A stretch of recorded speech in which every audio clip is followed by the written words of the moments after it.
नवी कर प्रणाली स्वीकारणाऱ्या नोकरदारांना दिलासा, 3 लाखांपर्यंतचं उत्पन्न करमुक्त. जुन्या कर प्रणालीमध्ये मात्र कोणताही बदल नाही.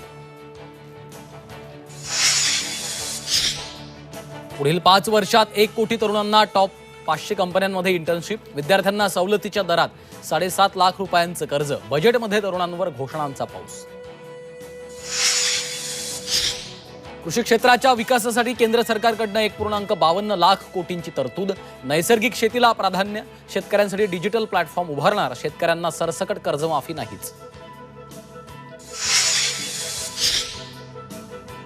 बिहार आणि आंध्र प्रदेशसाठी अर्थसंकल्पात मोठ्या निधीची घोषणा. महाराष्ट्राला मात्र वाटण्याच्या अक्षता.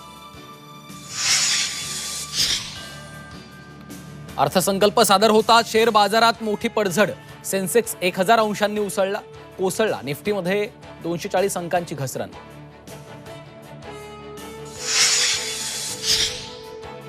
मुंबईसह किनारपट्टी, पश्चिम घाट परिसरात 3 दिवस पावसाचा जोर वाढणार.